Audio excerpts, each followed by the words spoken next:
পাহাড়িরা বাঙালিদের বলে চেতেলার, আর বাঙালিরা পাহাড়িদের বলে উপজাতি। এখন প্রশ্ন আসতে পারে, বাঙালিরাও তো সৃষ্টির আগ থেকে এই দেশে বসবাস করতেছে, তাহলে বাঙালিরা কেন এই দেশের আদিবাসী নয়? আরেকটা জিনিস হচ্ছে, বাঙালিরা জোর করে চাকমা, মারমা, ত্রিপুরা, তাদেরকে বাঙালিত্ব জিনিসটা চাপিয়ে দেওয়া হয়, তাদেরকে বাঙালি পরিচয় দিতে বলা হয়।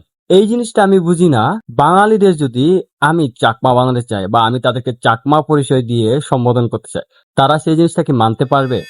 আজ ৯ই আগস্ট আন্তর্জাতিক আদিবাসী দিবস, কিন্তু বাংলাদেশে ৯ আগস্টকে কেন্দ্র করে পাহাড়ি ও বাঙালিদের মধ্যে খুব কমন একটা জিনিস। পাহাড়িরা বাঙালিদের বলে চেতেলার, আর বাঙালিরা পাহাড়িদের বলে উপজাতি। দেখুন, পাহাড়িরা যখন বাঙালিদের সেটেলার বলে সম্বোধন করে, তখন কিন্তু তাদের আত্মসম্মান লাগে। ঠিক তদ্রূপ বাঙালিরা যখন পাহাড়িদের উপজাতি বলে সম্বোধন করে, তখন কিন্তু তাদেরও আত্মসম্মান বোধে লাগে। সুতরাং এর সলিউশন কি? তার জন্য আপনাদের এবং আমাদের বুঝতে হবে আন্তর্জাতিক আইন কি বলে। ILO 169 কনভেনশনে কি লেখা আছে। ILO কনভেনশন অনুযায়ী একটা দেশের আদিবাসী হতে হলে সৃষ্টির আগ থেকে যারা সে অঞ্চলে বসবাস করে, অর্থাৎ বাংলাদেশ সৃষ্টির আগ থেকে পাহাড়ে কিন্তু ওই চাকমা, মারমা, ত্রিপুরা, তঞ্চঙ্গা আরো অনেক জনগোষ্ঠী ওখানে কিন্তু বসবাস করত।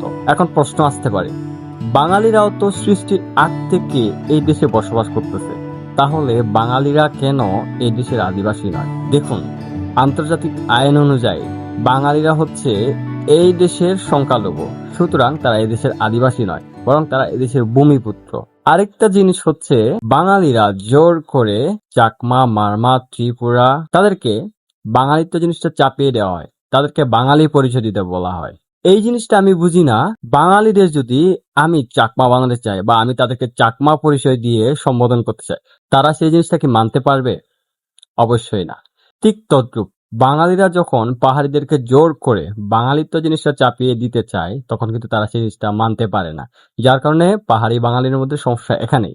প্রসঙ্গ যেহেতু আন্তর্জাতিক আইন নিয়ে, সেক্ষেত্রে আন্তর্জাতিক আইন অনুযায়ী একটা দেশের আদিবাসী হতে হলে তাদের কি কি লাগে, এর পেছনে তাদের শর্ত রয়েছে দুটি।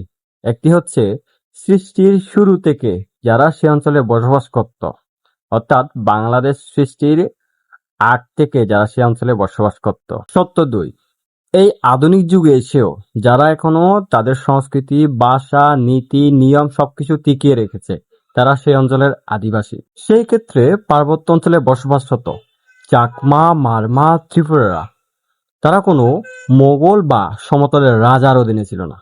তাদের ছিল নিজস্ব আইন, নিজস্ব শাসন ব্যবস্থা, নিজস্ব সংস্কৃতি, নিজস্ব ভাষা। সুতরাং আন্তর্জাতিক আইন অনুযায়ী বাঙালিরা এই দেশের ভূমিপুত্র হয়েও তারা এই দেশের আদিবাসী নয়। এই দেশের আদিবাসী এই পাহাড়ে বসবাসরত 11টারও বেশি আদিবাসী জনগোষ্ঠী।